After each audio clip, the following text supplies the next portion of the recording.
Hello bakers, I'm Giuliano, the editor and production manager of Maharaja, and I'm here assisted by my beloved Shiva and Ganesh, two of the protagonists of the game.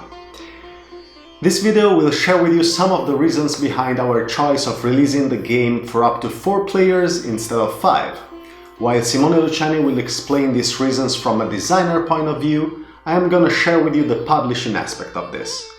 Then I will also show you why we decided to make our pieces in acrylic instead of wood, from up close. We think a publisher's main goal is to create a product of good quality at the reasonable price.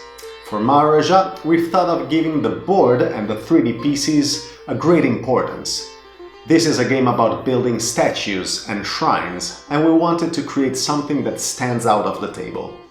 On the other hand, we also decided that Maharaja's fair price had to be around 50 euros, basically for its category and components. So, even before knowing the designer's final thoughts about the number of players, we started working on production costs so as to reach our goal. We saw that the 3D pieces cost, both for mold and production, is the most expensive item. We've managed to achieve a sustainable production cost for a game with components for 4 players, but the cost for a game with components for 5 players would have resulted in a much higher retail price.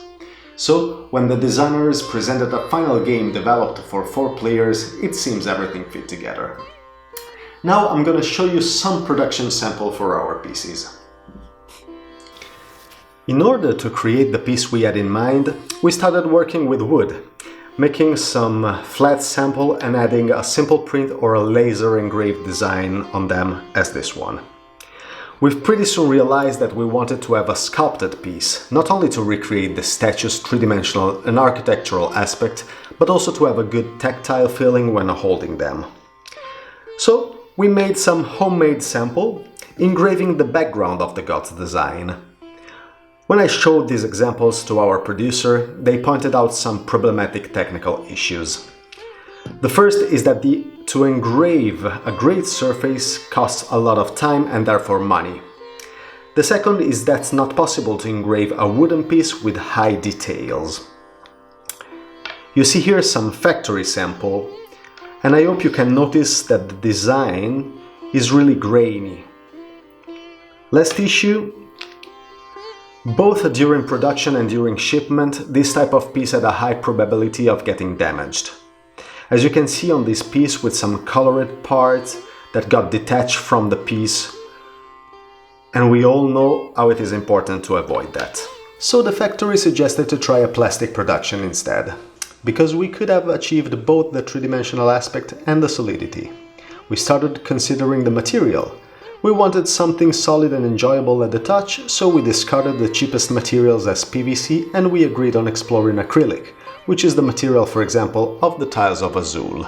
The challenge with this material is to create a mold that is effective, meaning that very low percentage of the pieces you make out of it are good.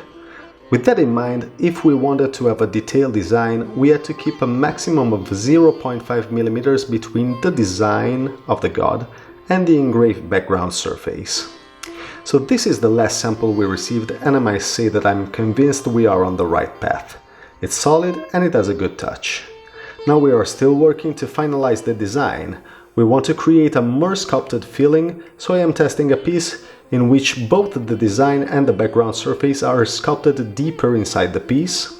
Last, we will test the possibility of sculpting also the back of the piece and adding a layer of ink on the background surface. Another aspect of the production regards the cardboard components.